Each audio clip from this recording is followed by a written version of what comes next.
Hi guys, welcome to the new format of the channel.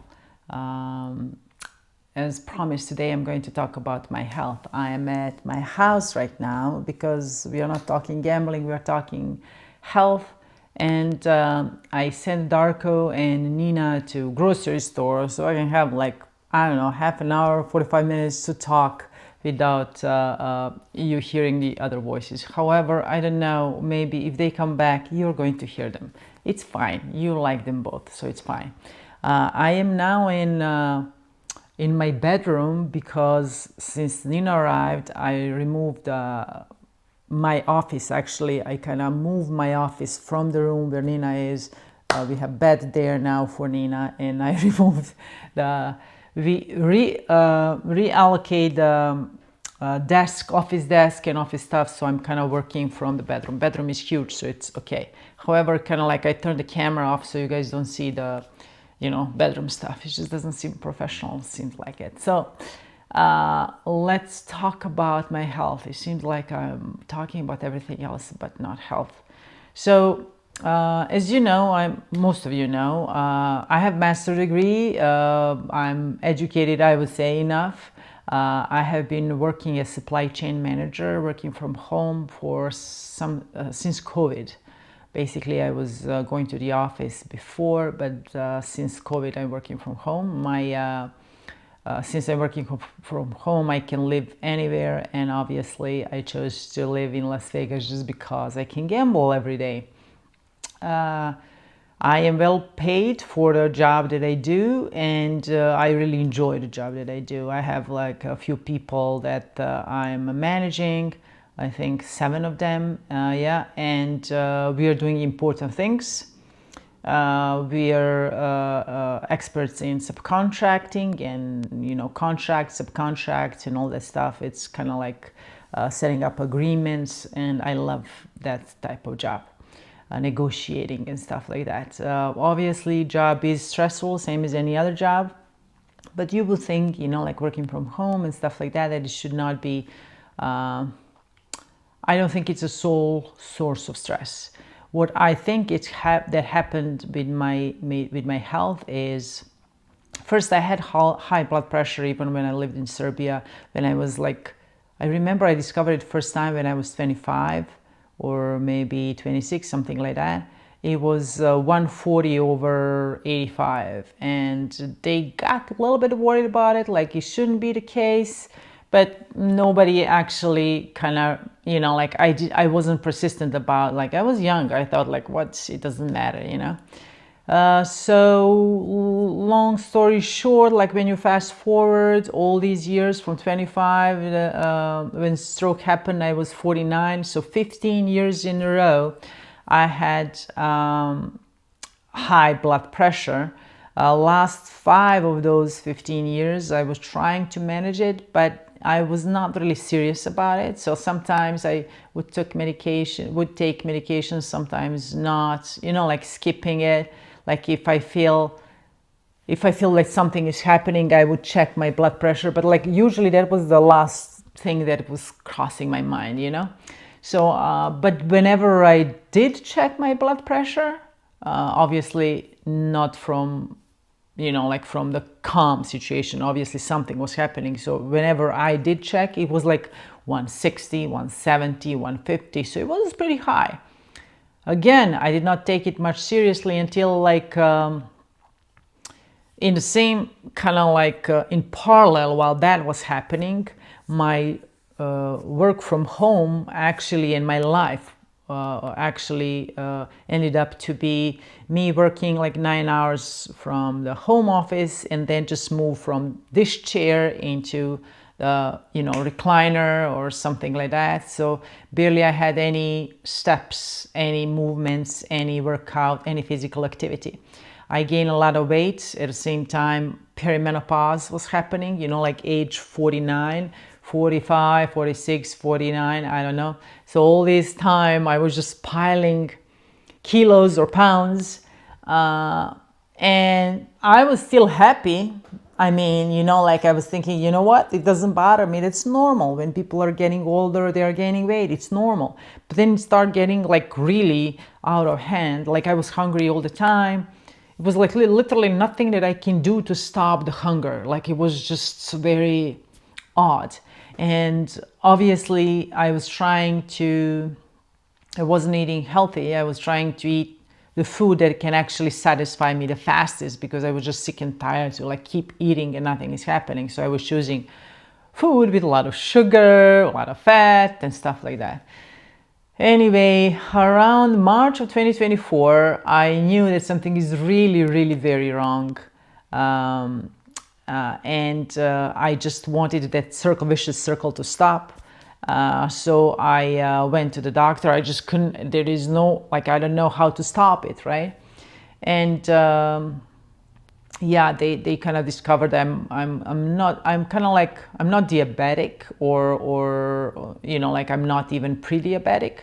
However, my cholesterol level was high, and you know, like it didn't, and we are talking just about that general picture, you know, like when you do the blood work and just shows like the numbers, not any deeper investigation, just numbers itself. And so we kind of decided, because I couldn't stop that vicious circle, I decided to go on Zepbound. It basically is GLP medication that can help like to lower inflammation, to help, you know, like overall with food intake and stuff like that. And I started losing weight. So that's what you saw from March of 2024 or April 2024. I started like losing weight a little bit. However, I didn't change what I'm eating. I was still eating I was eating less, but still eating crappy food, right? And I still didn't move. So about right before August, I told Darko that we need to change physician, because physician that I was with was just checking my like, you know, like standard lipid panel that doesn't kind of show you anything. Like even if you're dying, that is going to be like green, you know, everything is fine. So like he wasn't like really, like for example, I was complaining about pain in my feet and pain in my legs, and obviously that was due to perimenopause or like due to the you know, me being overweight. But he was sending me to physical therapy, like something really off. So I remember in July on 2024, me telling Darko, you know what, we need to change physician, because I feel that I'm going to get either stroke or a heart attack. I clearly remember that. I even joked like, oh my God, let's hope it's heart attack, so at least I'm not going to be invalid, like I can die and game over. It was a really terrible joke. Now I understand it's a terrible joke, because now I went through one of them, you know. So in August, we did switch. August of 24, not 2024, actually 2025. Everything that I was talking was 2025, sorry. August of 2025, we switched to the different physician who actually ran a little bit deeper tests, and he discovered that inflammation in my body is 4.1.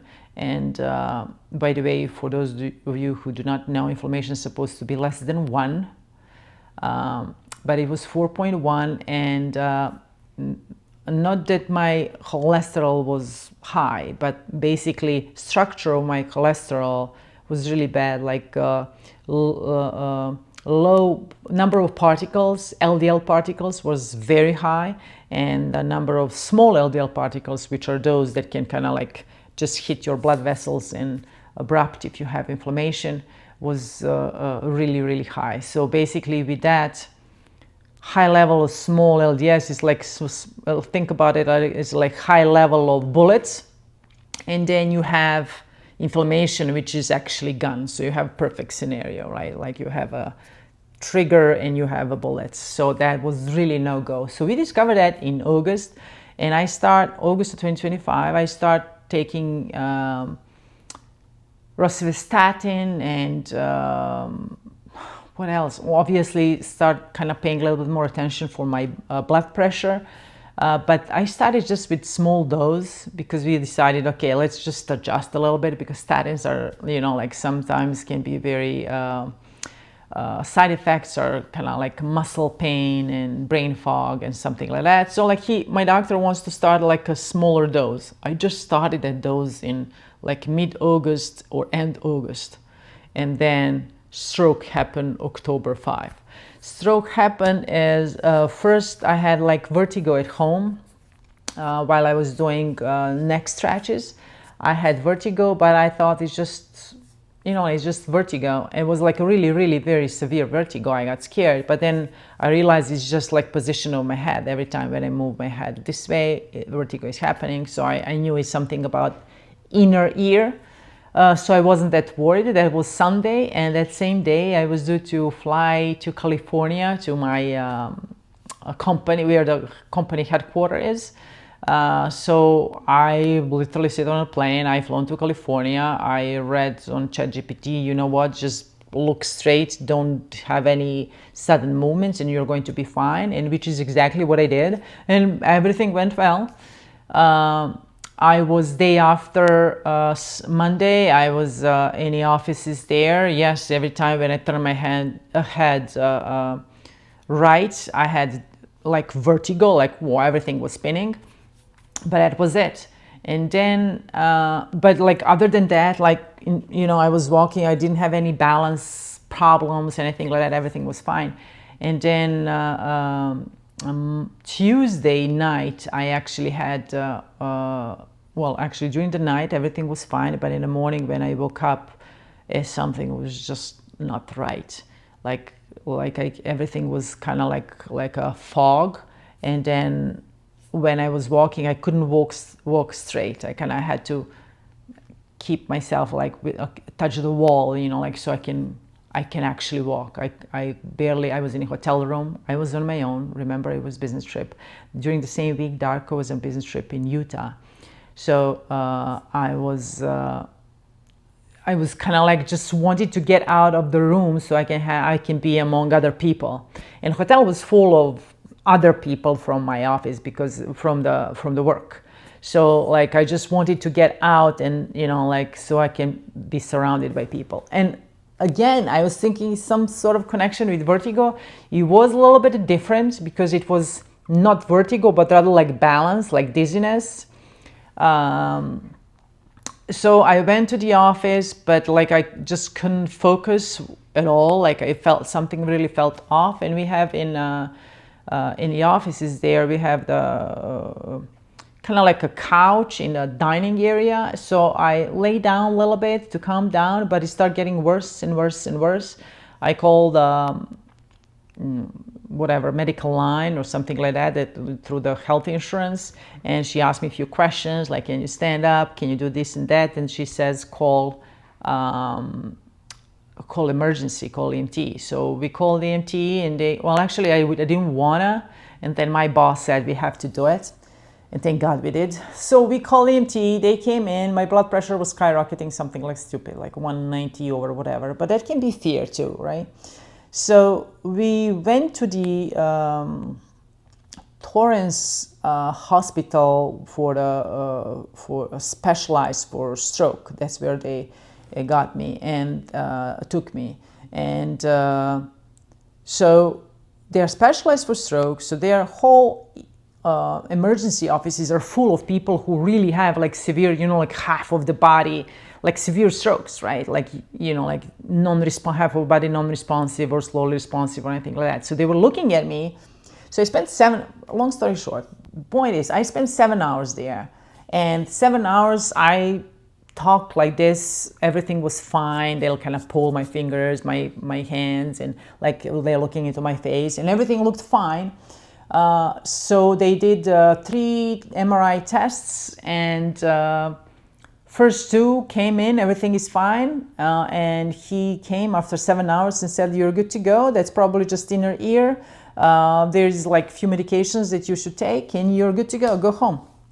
So I went back to hotel. Darko was already on his way from Utah because I was spending 7 hours in emergency room and didn't know what to expect. So he flown in, like he just dropped the work there, and he flew to California, and so we were in a hotel room that night, and then tomorrow I thought just to do like few hours at work and then I'm flying back home because like I couldn't, you know, like let's pause a little bit.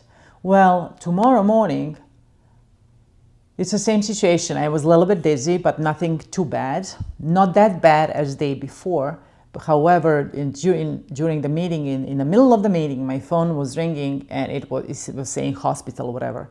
The doctor from the hospital, from the ER that was treating me night before or day before, was calling me that he just had opportunity, just then, he had opportunity to look into third MRI. That was with a contrast or something. And that third MRI showed that actually I had a stroke. So I had a thankfully small stroke. It was size of the, I would say size of the nail. It's like a light bulb size of the nail. It's right here on the right side in the area of the brain where balance is kind of like, that is for the balance, let's say like that. I don't know how else to say it. So what I learned is stroke is happening because of my stroke. It's ischemic stroke, so it happened due to blood clot, right? So blood clot happened because, you know, like same thing, or like when you cut yourself, blood kind of like clots a little bit so you can close the wound. So there was a wound in my blood vessel. Probably due to those small LDL particles cutting into the blood vessel. So that caused obviously for the blood to come in and clot a little bit to heal the wound. However, it could travel to the heart or brain, so it traveled to the brain, and it was just small spit, like a small spit into the. So the point is, when that happens, wherever brain spits whatever blood spits in the brain actually shuts down that part of your brain. It's like literally like I imagine it like you have wires, like nerves, like wires, you know, electrical wires or electrical fields or whatever, and then you spit a water on it and it just kind of dies. That part of the nerves dies. And in this scenario brain, you have blood that just spits on that's how by the way, if anyone else is more expert in this field, I encourage you to comment, but this is, as a patient, that's how that's how I understood that. So anyway, I was lucky that it was a small spit, so they were still saying like everything is fine, you are fine. We just need now to make sure that, you know, that clot is not in your body anymore because it's kind of like dissolved there. That's it. So there's nothing else. So they start checking everything else. I have a good health insurance, thankfully. And because I was under 50, I was 49, literally 1 year under 50. So because I was under 50, their health insurances then, there is some sort of rule or whatever, that health insurances then are willing to, or by law, I guess, they have to do so much more and pay for so much more testings to make sure that it's not happening. I guess my life is worth saving. I guess that's the whole point, right? So because I'm kind of young enough, like why was that happening? So investigation at the hospital took like 3 days. I was 3 days and 3 nights there, and they concluded that everything is okay with me, nothing is wrong with me, and I can go home. My heart was fine, and you know, like everything is fine. That was like spook coincidence, and that's it. Further investigation has to be done by like my doctors. So we rented a car, and because I couldn't fly, they forbid me to fly for the next 9 months or so. So Darko drove back to Vegas, and then I start chasing doctors in Vegas because I need to find my neurologist. I don't have any of those doctors, right? Like, why would I? You know, like I never had problems like that. So I had to find neurologist, cardiologist, hematologist, and I started for those three. Then, you know, like it was just nightmare. I never seen that many doctors in my life. Everyone was worried about something, and that from hematologists actually went all the way, oh my god, like because they kind of scan my whole body if there is any cancer or whatever. So they came back like with million stuff. Thankfully, no cancer, but like I have like some lung nodules. Then I have kidney stones in both kidneys. Then I have like, it's like ridiculous. I mean, I didn't even know that I have all these things. So I guess when you look for it, you'll find it, you know, like, I don't know. Anyway, long story short, now I have to go and do like yearly exam of my lungs. For kidney stones, I decided to do nothing because they don't bother me. Like probably I just drink a lot of water, so hopefully it's going to resolve that way.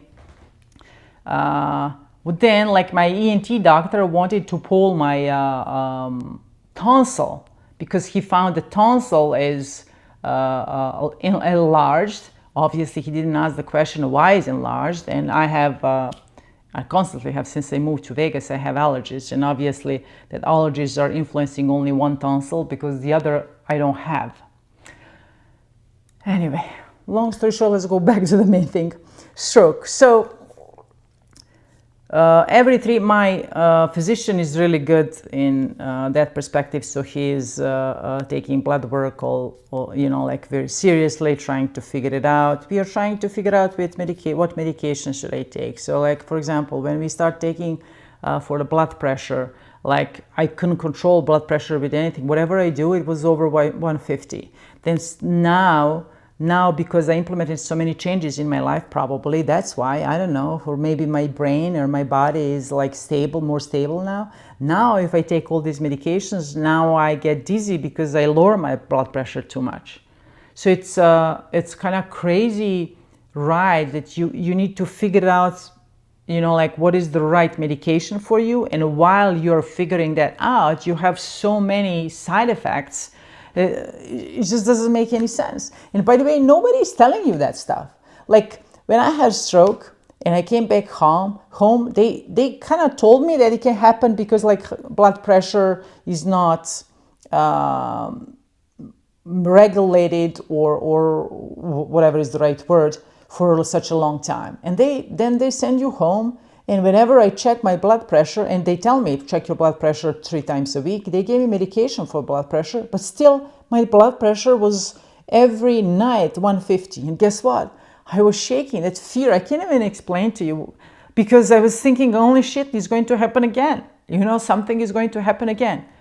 What now I know after 9 months, now I know, and now when like I go through like a million YouTube channels until I figured it out. Now I know that after, because like obviously it doesn't matter how big or small the stroke is, after stroke it takes time for brain to recover, and during that time you actually do like brain is having, and your blood vessels are kind of like a little bit tight, and they have high blood pressure because they are in recovery mode. And actually you want to have a little bit higher blood pressure. You don't want blood pressure to drop super low. You want a little bit higher blood pressure. So that's why my doctors were not panicking. But guess what? Nobody told me anything about it. And I was panicking at home, and that didn't help. More you panic, higher blood pressure is so just crazy. And then nobody told me that I will feel, you know, like dizzy for a longer time. That like that's how brain is healing. So every now and then I would get dizzy. Each time when I go to bed, I would get dizzy and vertigo and stuff like that. And now, even to today's day, I don't know if that vertigo is actually connected with that dizziness, and is that all part of my stroke? Did I get stroke on that Tuesday night in California, or my stroke was from Sunday afternoon in Vegas here? So obviously nobody can tell me that. Because it's not like you can determine the exact timing when stroke happened. But like the dizziness, and each night going to bed, like whenever I lay my head down, oh my God, it was terrible vertigo. It lasts like, I don't know, like 20 seconds, 30 seconds. And then each time when I turn my head, like during the sleep, and I sleep very I don't sleep like, I don't know how to explain, like I turn around a lot. So each time when I turn around during the night, I wake myself up. That obviously not sleeping very well causes inflammation to run even faster. Darko was not able to sleep from the fear. I was not able to sleep from the fear. So it was like you have like so many, I had so many nights that like I slept like maybe, I don't know, 10 minutes during the whole night. I'm scared to go to sleep. I'm scared to sleep. It's terrible.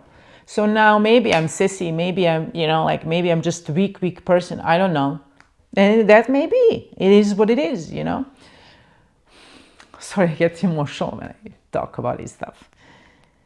So, long story short, where are we now? I implemented a lot of changes.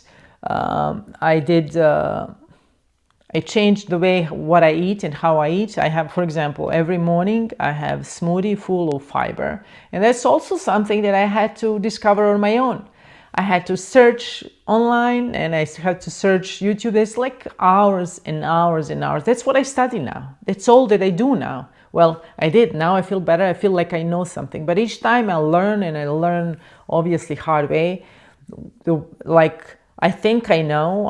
For example, I think that now I know that fiber is the one that helps the blood vessels so they get a little bit more flexible, and you want blood vessels to be, you don't want them to be like straight pipe very hard, because then they cannot bend and they're not elastic, and they can be easily penetrated by those nasty small LDL particles. So you want them to be elastic, right? And flexible. I think not elastic, but flexible. And also fiber helps to lowers down LDL, and also fiber helps for inflammation. So like, how come that nobody told me that? Why didn't they tell me that? They just give me like a bunch of medications and that's it. And like I ended up like, because each of medications has side effects. Obviously, even if you eat whatever, broccoli every day, you will have a side effect at some point. I don't know, maybe not. But like whatever you do too much, right, you're going to have side effect. So my last 9 months, that's from October 5 of 2025, when I had a stroke, until today, every day is like this. So like every day I'm learning something new and I'm trying to implement new stuff. So this is where I'm at like right now. And I encourage you to please put your comments in. What are your thoughts? And like if you know more, I eat a lot of fiber every morning. We have smoothie, and both Darko and I, and now Nina too. So we have smoothie with chosen, well, I put arugula, sometimes kale, but usually arugula. Then I do plant-based protein, because I need to have, especially on Zepbound, I need to have enough protein intake, and growing older, and actually in kind of like a Western cuisine, it's very hard to have enough protein, right? Unless you eat like 2 steaks every day, which obviously will give you enough protein, but probably will kill you through LDL perspective. And then there are berries, roseberry, blackberry, and I don't know what is like, and blueberry. Yes, that's what I do, and that's what I add. And super seeds, which is mix of chia seeds, flax seeds, and hemp seeds, and a little bit of beet roots. I tried cacao, but it didn't work. Like for some reason, I just didn't like the taste, so I ditched that. So that's what we eat every morning, and that gives me kind of like a good jump on fiber and protein every morning. Then our food is usually chicken breasts, and grilled. I do it on my own. I grill it on my own. No butter, nothing. It's just plain grilled chicken, like just chicken on a grill, and that's it. Obviously organic chicken that I'm trying to get. And we are now trying to find we found a lady in Utah. Darko goes to Utah very often due to business trips. So we found a lady in Utah who is raising her own chickens on, like on the grass, and they're eating grass. They don't eat any of the fake food that other chickens do. So we are going to get a real healthy, all organic, natural, right, chicken. So obviously those are just, keep in mind, what I'm telling you now is just me trying my best to change the way how I eat and how I behave. So now regarding food, that's you kind of have, like, I have olive oil and salads with arugula, tomato, and avocado with that chicken, and that's most of the time that's what we eat. Because remember how Darko is hunting, so we do eat elk meat, which goes as a red meat. However, elk meat is lowering inflammation, so probably not very good for my LDL. However, lowers inflammation down, so it's kind of like evens it up. I still try not to overdo, so I eat elk meat probably just one meal for the week. And now I'm trying to add a little bit more fish because of omega-3, because omega-3 is also very good for inflammation. So obviously fish is full of mercury too, so I want to eat those small fishes like sardines or you know, like other small fishes that is less mercury, but they're rich in omega-3. So that's regarding food. And then I have, and this is behind me, I don't know if you can see, it's right in my office. It's a treadmill. This is a small one, so I'm a big woman, so it takes it's a little bit of challenge, but it cost me like whatever, $80.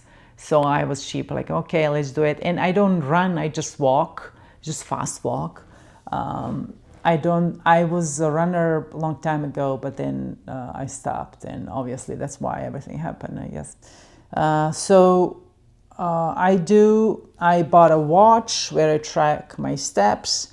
What I learned is that I don't want to sit, the goal is not to sit whole day and work at the office and then have like one-time gym or one-time run. That's not what body wants, because that can break body too. So what I want is, you know, during the meetings or like during the day, like I sit like for 2 hours doing stuff. I have this desk that I can increase, and so I can stand at the desk, you know, like adjusted height desk.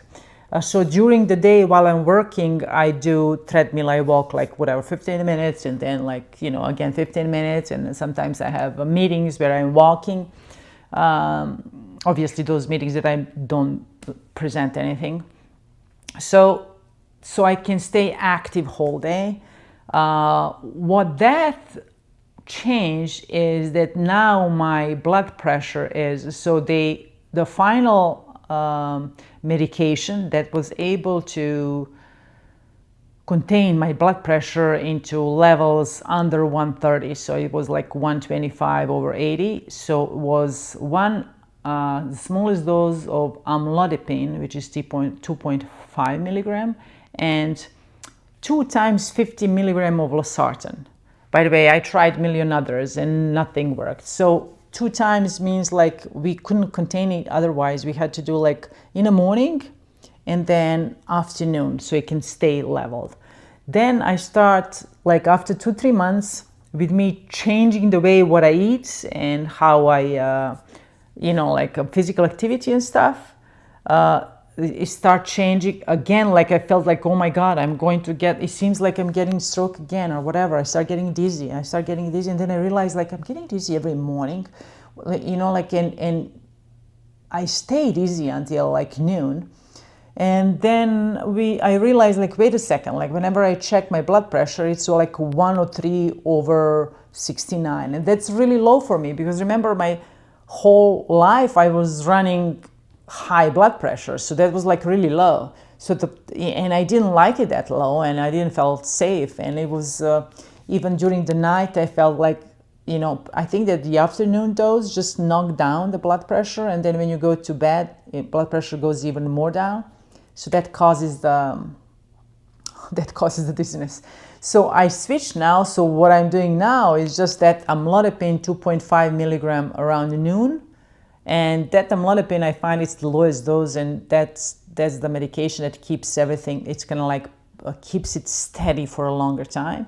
And then around 4 or 5 p.m. I take only 25 milligrams of losartan. So basically I dropped from 100 milligram to 25 milligrams. So think of it like my food and physical activity replaced 75 milligram of losartan. Isn't that crazy? I mean, I feel really good about it. So obviously I'm going to, regarding blood pressure, I feel that I finally, you know, like for the first time in my life, I have some better control of it. However, inflammation is still a problem with me. So obviously I am now in perimenopause situation, which probably, not probably, but for sure, lack of estrogen is causing a lot of inflammation in the body. But the thing is, there's nothing I can do about it, because now they're not going to give me, there's hormone replacement therapy that can probably help, but they don't want to give me hormone replacement therapy now because I had a stroke, because those pills from hormone replacement therapy can cause blood clot. So now I'm trying to get clearance from my hematologist. And by the way, I forgot to tell you, hematologist came back with everything is clean. There's no blood clotting disorder in my blood, or any blood disorder. Neurologist came back with, I had like 15 different scans and different tests. They came back neurologically wise, I'm also clean, everything is fine. I installed, and I don't know, I don't want to be vulgar here, but like here I have a like very small cut. So I installed the loop recorder. They implanted loop, that's the right word, not installed, but implanted loop recorder. Just because they're thinking like if possibly I have AFib. So this is now implanted in me it have been with me for 2 months, 3 months, I think from January, so 3 months. No, actually from March. Yeah, it's for March, 3 months. So far, thankfully, there is no any AFib or anything like that. So it seems like the only cause, as of right now, the only thing that they can think of that cause is just a higher number of small LDL particles met my inflammation, and that inflammation made them angry, and they just kind of like penetrated in the blood vessel at the right time, and that's how everything happened. So now the problem is, I'm kind of, with all this medication and the change of lifestyle, at some point, hopefully I will get to that, to get my LDL particles, you know, like to go down, but in acceptable numbers. However, if I have inflammation, it doesn't matter how small number of LDL particle is. Inflammation is the one that is kind of brings inflammation is the trigger. That is the problem. So how to solve that inflammation? 3 months after the stroke, my inflammation went down from 4 to 3.1, from 4.1 to 3.1, and we were very happy. But then 7 months after stroke, that inflammation showed steady at 3.1. So it's kind of like, it seems like plateaued. It doesn't want to go down. So we are trying to figure it out, the ways how we can get, when I say we, it's me, my doctor, Darko, how can get that inflammation down. Obviously, lack of estrogen is not helping. Me having hot flashes is not helping either, because I don't have much of sleep. When you have lack of sleep, your inflammation is higher. So it's like everything is connected. It's like whole nature is rooting against me, and there's nothing I can do, honestly. Like even now, that stroke can happen again. That stroke or even worse stroke, because I still have that lighter inflammation, and I still have significant amount of small LDL particles. So literally, there's nothing I can do. So that's why I'm kind of trying how to lower inflammation. Yes, with change of like food. I'm not eating any sugar or anything like that. So trying to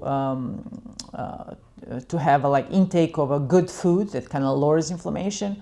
I'm doing physical activities as much as I can. That should lower also inflammation. Then I start talking about stress. Remember last time when we were talking about the channel, I want to lower the stress by going to casino once a week, and I don't have the stress was coming from time commitment and money commitment. So by going once a week and editing 1 or 2 videos weekly, like me talking and that one recording, that would be 2 videos, and Saturday throwback is 3 videos. So editing 3 videos is significantly better than 5 videos. So less money commitment and less time commitment, because if I want to record 5 videos, I have to go to the casino more often, and that kind of eats a lot of my time, and I spend a lot of time without Darko. Darko is not a fan of casinos, so with going to casino once a week, I was able to reach a deal with Darko, so he's coming to casino with me, which I think is really good because he's non-gambler. But we already had 1 episode. You're going to watch it tomorrow. I don't think he needs to be engaged more. He's very oh, why am I in casino? I don't like casino. So we need to work on that. You're going to see it tomorrow.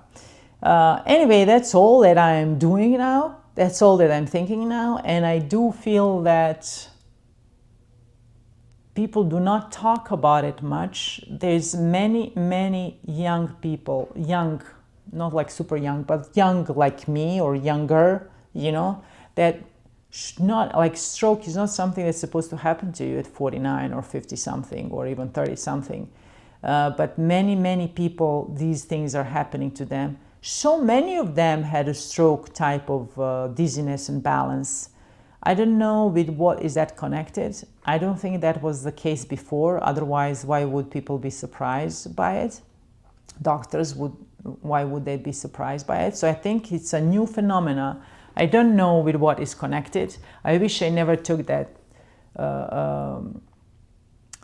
Okay, now I'm going to say something controversial. Please calm down. Whatever side you are taking, I'm okay. This is my side. I wish I never took any of the COVID vaccines. I took only one. I mean, it's Pfizer, so I took it 2 times, right, to have complete vaccine. But I wish I never did, because now I keep thinking that can maybe the case, especially with cardiovascular problems that run in my family, and that vaccine obviously does not help because it does have cardiovascular risks. I wish I read about it before I went to take that vaccine. However, it is what it is. We are here today, and I'm trying very hard to balance out my life. So my stress is lower, and I have everyday activities that I'm comfortable with, and I have a path that I want. I want retirement in 5 years, so I go steady towards that path, and to start thinking about how I'm going to get there, enjoy there. The journey I want to retire in 5 years, but I'm not thinking just about retirement. I want to enjoy those 5 years, me getting there, right? Because it's 5 years of me working. So I want to really enjoy all of it. And I kind of want to enjoy life. I'm not ready. I'm not ready to talk about anything. I'm not ready to talk about dying. I'm not ready to, I know it's, God is not going to wait for me to be ready. I'm pretty sure whatever He decides, it's in His power to do whatever He thinks is the right thing to do. But I'm just not ready. I kind of want to fight. I want to find a way. And it seems very stupid because I'm fighting something invisible, like something in me that can rupture any moment. And I don't know, we don't have any control of it. If I implemented these changes when I was 20 or 30, that's what I'm preaching Nina, by the way, now, because she's 21. And this is the right time for her to learn, hey, you are in your family, we have cardiovascular. By the way, we do have cardiovascular weakness as a family, but nobody had a stroke from my closest family. Nobody had a stroke or heart attack. My dad had bypass, but it was just That was kind of like when he was I think 73 or 74. But both my mom and dad are on medication since probably they were like 45, and I didn't even know about it. Like, like as a kid, I don't look into their medication. I don't know anything about it. I think that I was thinking I'm going to live forever. It's just stupid. I know it's stupid. Please don't, I know it's stupid. But like now everything is different. I don't feel old. To myself, I don't look old. But like nobody told me that these things are happening to young or younger people too. Like even if I hear about it, I thought like, oh, it's once in a million. Never thought it can happen to me. And thought of that these things or the next cardiovascular event can happen any moment, like even now when I'm talking, like I'm like a ticking bomb, and that's so scary. And this perimenopause came in really, really bad. I mean, possibly that's the reason of all of it.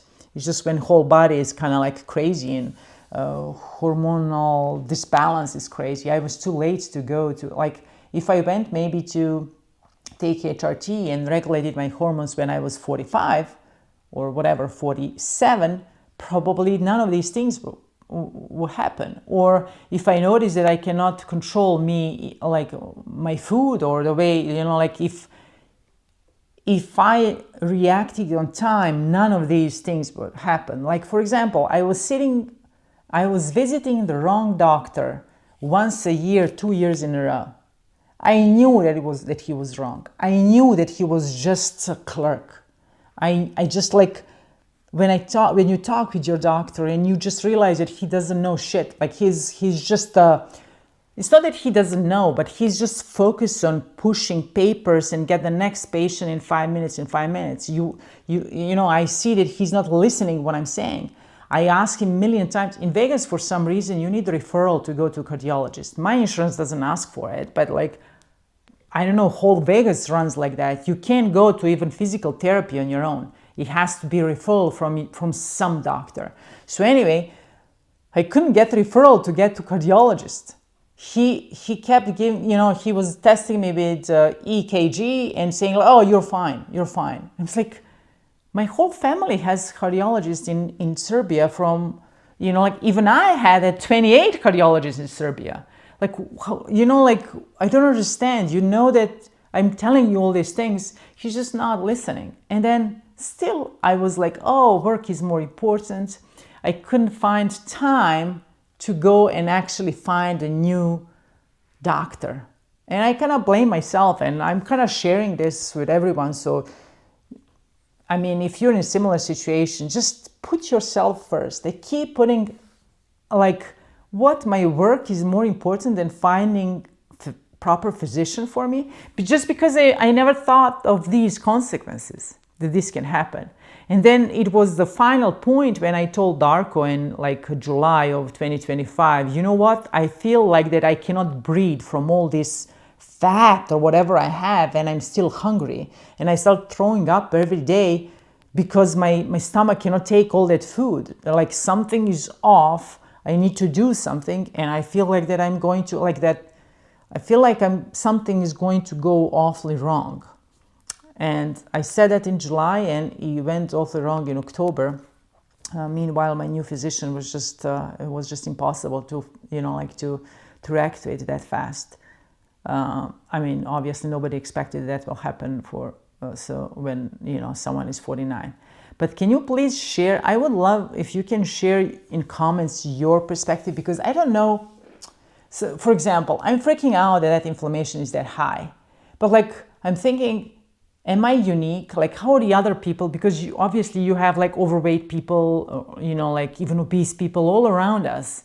Do they have inflammation high? And they're in 50s or whatever. Like, what I'm saying is, I'm trying to figure it out if what happened to me is just some spook crazy moments that just, like perfect storm that happened one time and it's over, or this is a kind of like bigger problem, and I really need to focus to get that inflammation down. And I need, because I'm like a ticking bomb. Because right now I feel like that. I feel like I'm the only one. When I look around all these people, whenever I'm at, I keep looking at other people and thinking like, they're all good regardless how they live. People are drinking like crazy. People are taking drugs. People are eating all kind of like McDonald's every day, breakfast, lunch, dinner, and people are still okay. So what the heck happened to me? I don't drink. I don't take drugs. I don't eat McDonald's like once in a million. Even at the time when I was eating shitty food, it was once in a million. You know what I mean? Shitty food was mostly sugar for me. So is it possible that I'm this weak? It is. I don't know. I want so badly this to be just one freak moment that crazy shit happened and that was it.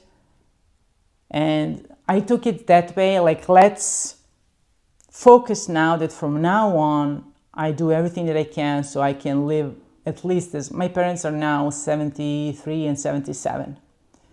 So, hopefully I get to live at least by that much, you know. It's very scary. This whole journey for me was super scary. And again, my voice is shaking. I apologize for emotions. But it gets pretty emotional when you talk about your life. I'm super scared. Thank you all for watching. Before I start crying here, thank you all for watching. Let me know about your comments. Let me know what you think about all of that. And let me know if you like to see me actually seeing more of these rules and kind of like life changes that I implement. I forgot to mention that during that time I'm still on Zepbound. But now I have Zepbound plus physical activity plus you know, like food that I'm eating is really kind of good food. So I'm lowering. That Zepbound is supposed to keep inflammation down. However, like my stroke happened when I was at the highest level of Zepbound, which is kind of like not even Zepbound could help me. So now I'm lowering that dose, and now I'm on 5 milligrams. So it's kind of like a second lowest dose, and probably my health insurance would want me to stay on like even, you know, the lowest dose of Zepbound, just because my inflammation, until I fix inflammation. Just now it's not just because of the losing weight. Now Zepbound takes, you know, has a huge role in my cardiovascular health. During this time from March of 2025 until today, I lost 83 pounds. 83 pounds. That's just kind of like insane. I mean, but look at me. I mean, come on, people. This is like, what? I don't have... I look skinnier than, you know, when I was young. I don't want to lose more weight now, so that's why I'm lowering the Zepbound. I kind of feel comfortable with that. Like, there's no, with this, I don't want to be Angelina Jolie, you know. Like, I don't care about being just bones. I'm more focused. I'm only focused on my health, and that's all. And that Zepbound helps from, you know, that hunger kind of attacks, which is now important, obviously, but lowering Zepbound, because remember, the highest was 12.5, so I lowered to 10, and then from 10 to 750, and now to 5. So I'm way down. The lowest dose is 2.5. So I'm already at that dose that it's kind of like I'm the one controlling my hunger attacks. Zepbound helps a little bit. So it feels good. It feels like I can control it. It feels like if I realize if I eat quality food, then I'm not hungry. Like if I eat enough protein and fiber, then I'm not craving for more food. Also, I notice if I take a little bit of sugar, I'm craving for much more. So I'm trying not to take any sugar.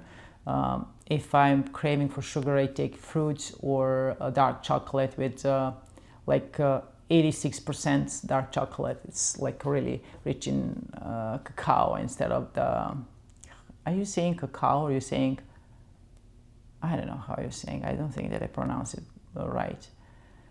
In Serbia we say cacao, so I don't know, I apologize. So let me know what you think about all of this. Life has to change, not necessarily the worse. Maybe I will finally live my best life. You know, that's what I'm thinking. Like, let's think of this. I decide to think of this as a reminder because I was rapidly going into the wrong path.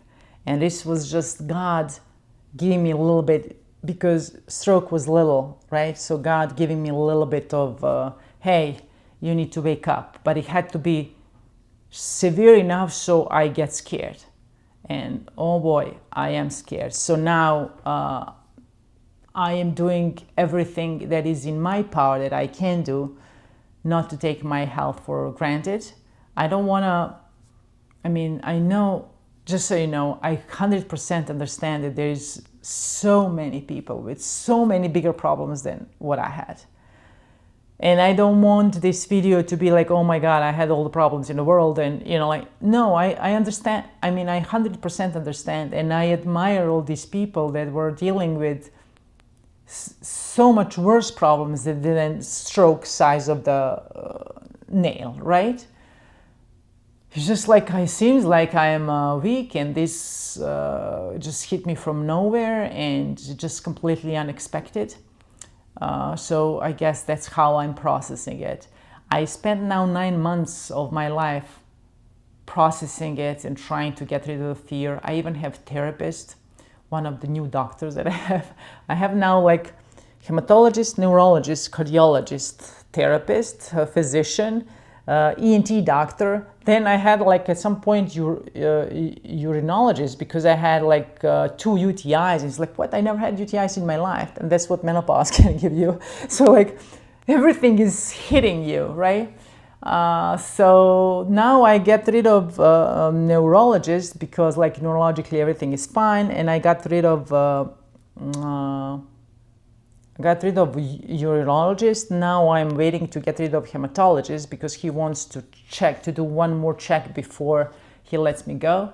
And yeah, and obviously as a woman I have OB-GYN. So like there's like, oh my God, like every day I go, weekly 2 times I go to the doctor's office.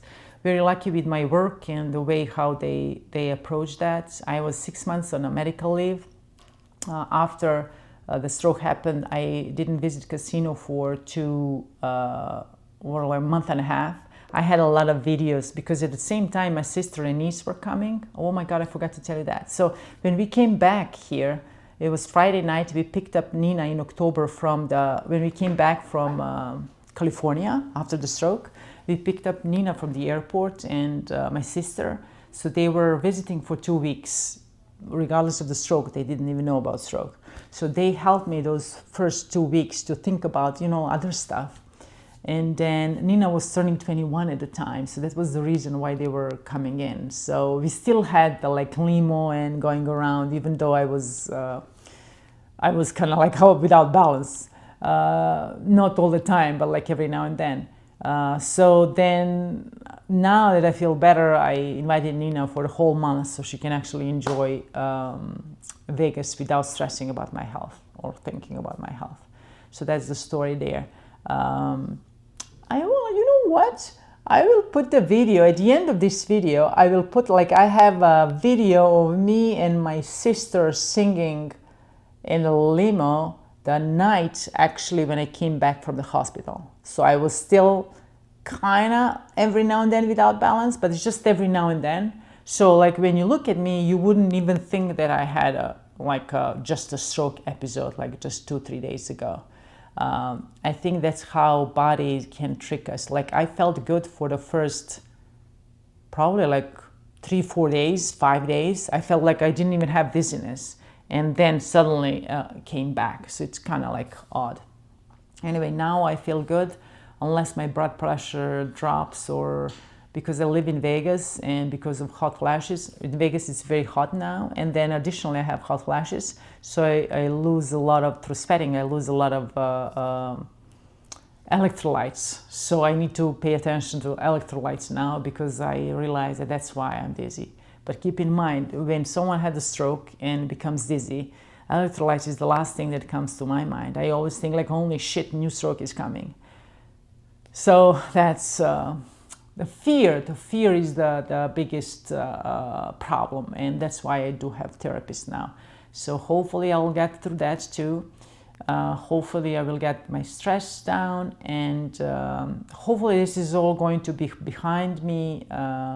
It's already behind me, but like hopefully this whole thing will just become my journey, because I want to be healthy, not because I'm in fear that something new is going to happen.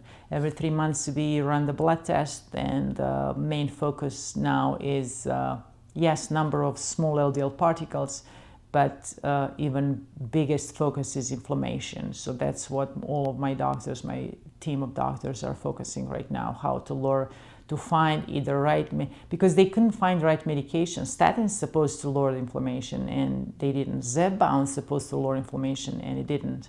So they couldn't find still that, like, whatever. So now I'm trying to eat much more omega-3, much more fish. So hopefully that, fiber, so hopefully that will help. And we'll know soon enough. In July I have a new blood work, and to see where we're at right now. So I cannot be perfect. I don't expect to be perfect, but I do want to figure out what to do in my, like, how to navigate my eat habits, you know, like, so I can actually get to my body whatever my body needs.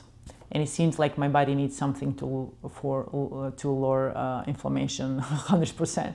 I'm going to try to keep inflammation down with keeping the stress down too, so fingers crossed. Thank you all. Let me know. I know this is too long. It was 1 hour long. This was and have been my life for the last 9 months. So I still made it to tell you about it in 1 hour. But I understand that it's probably going to be too much for many of you. And that's okay. It's okay. These videos are not for everyone. These are kind of like very personal videos. They are far away from casino, and most of the time they're not entertaining. Let me know what you think about this, and let's just move on. Let's do things better. Thank you guys. Have a good one.